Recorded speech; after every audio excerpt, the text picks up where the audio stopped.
Hey, present tense, it's Carly. Hope everybody's having a great evening. I am hopping on here so late because I had to do some work for my other job, launching a new business partner. So anyway, I'm getting on here late, but I'm still jazzed up. I've had a good night.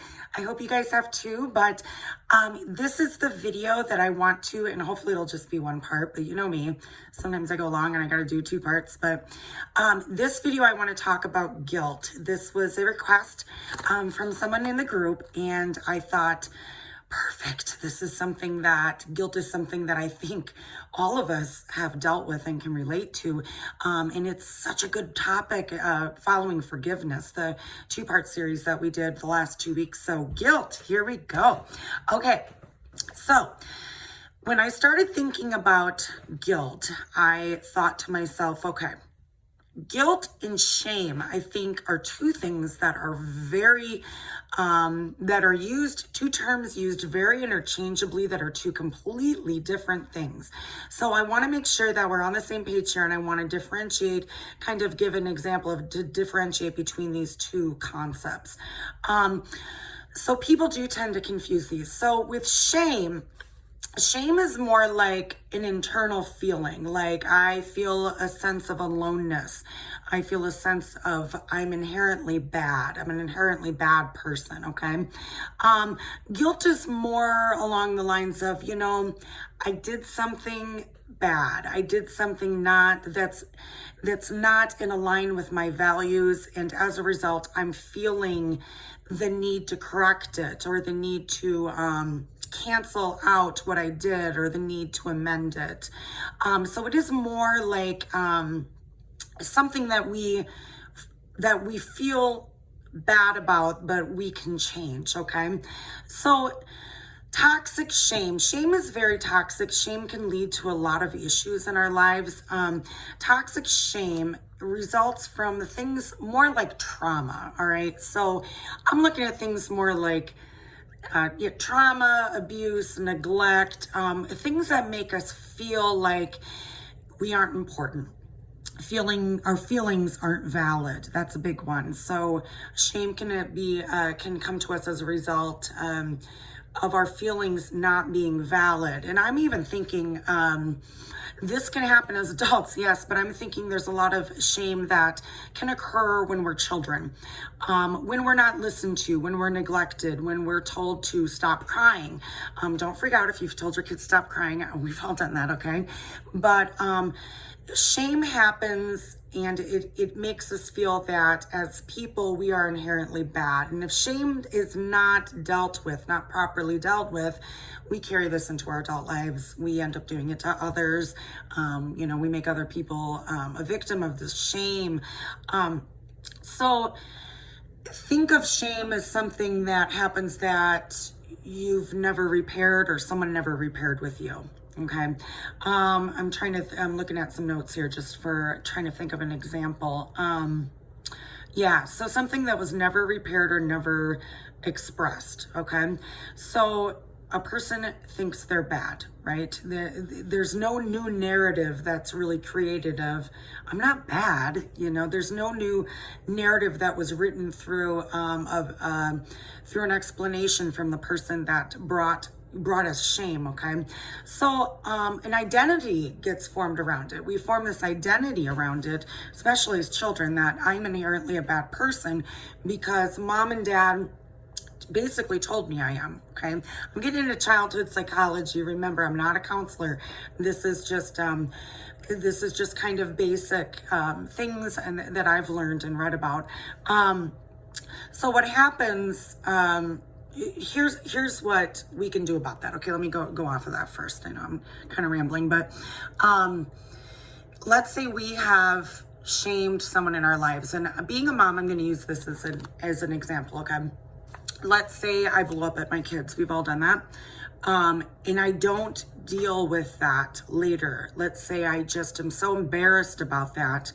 And I made my child feel really bad, but I'm so embarrassed about it that I can't swallow my fear, because that's what happens. Embarrassment, it comes out of fear. I can't swallow that and swallow my pride and say, you know what, mom blew up at you and that wasn't okay.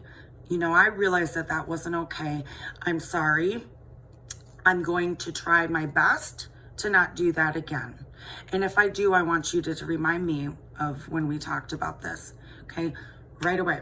Apologize for it. The shame is lifted, okay? The shame is lifted. If a child is not told that we were the ones that did something wrong, okay? They do get this innate feeling that there's something wrong with me. I caused this, right? I'm not going to get too deep into that, okay? But I just want to make sure that you guys understand the difference between shame and guilt. With guilt, here's the great thing about guilt. Guilt is like, oh, it's a horrible feeling. I hate it. I think we all do. Here's the great thing about guilt. We can change it. We can change that feeling, and it's really not that hard. Guilt we can relieve by outward action that is in alignment with our values, okay? And I am going to tell you that this is the way that has worked for me. I know many people have probably heard of the 12 steps of Alcoholics Anonymous, okay? They can be applied to anything in your life. If you haven't heard of it, don't worry. I will put in the comments of this video, I will put those 12 steps of Alcoholics Anonymous in the comments so you can read through them, okay? A 12-step process, though, can be used. It's not just used for people who have a drinking issue or a drug issue, okay? It can be used with all sorts of things in our lives that we feel that we don't have control over and can change. So in these 12 steps, there's a few that I kind of want to talk about that have helped me relieve guilt. And I use them not with, you know, I don't need to be an alcoholic to use these steps, okay? Steps 4 and 8, and again, I'll put these steps in the comment, but steps 4 and 8 suggest that we write down what we're feeling, and I'm just gonna use this in context, what we're feeling guilty about. What is it that we did that we're feeling guilty about? And who is it that we harmed, right? Who is it that why are we feeling guilty? Who is it that we harmed when we did whatever we did that was not in alignment with our values, okay? Step 5 asks us to be willing to make amends for those things, okay? So first you write them down, okay? You write down what it was and who you harmed. Maybe you only harmed yourself, write it down. And then be willing to make the amend. Step 9 is when we make the amend in whatever way that looks like for you, okay? And I think it's step 10 is where we continue to take this personal inventory, and when we're wrong, we promptly admit it. All right, so this is what this might look like. So there are times in my life when I am overwhelmed and my children can push me to the brink, and what I end up doing is I yell at them, right? And children react to this in different ways, right? If I ever yell and my 8-year-old is in the room, she actually gets scared, okay? So what I've done is I say, okay, I'm feeling guilty about that. I did something wrong that's not in line with my values. I write it down on my head in this case, okay?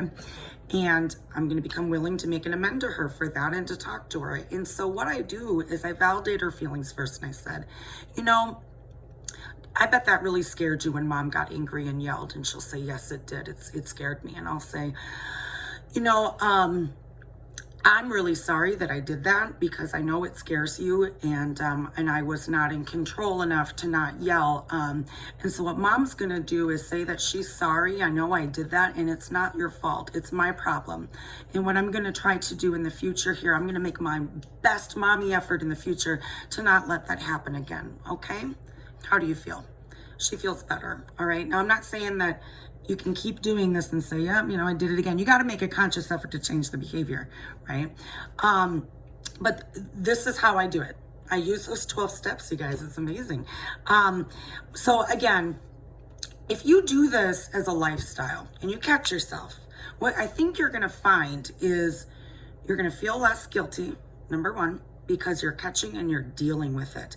What guilt does when we just say, oh, that's so embarrassing, and ew, I feel gross and I don't even want to deal with it, that festers. It's like a toxin in our body. It just festers and makes everything so much worse. And it just, each time we do something that makes us feel guilty, it's solidifying in our own selves this self-imposed shame. that we want to avoid, right? Then we start dealing with shame, and that is a deeper, darker issue to deal with, okay? So deal with it right away. You know, make your amends where you need to. Take your personal inventory daily. Just promptly deal with it, and I bet you're going to find that you not only are going to start behaving more in line with your values, but you're also going to feel a lot better. So that's what I got for you on guilt tonight. I hope this serves you and is helpful. Any questions, as always, please comment. I always love hearing what you guys think. And if there's anything I've left out, any unanswered questions, let me know that too. We can do another video on guilt. All right. Have a great rest of your evening, guys. Bye-bye.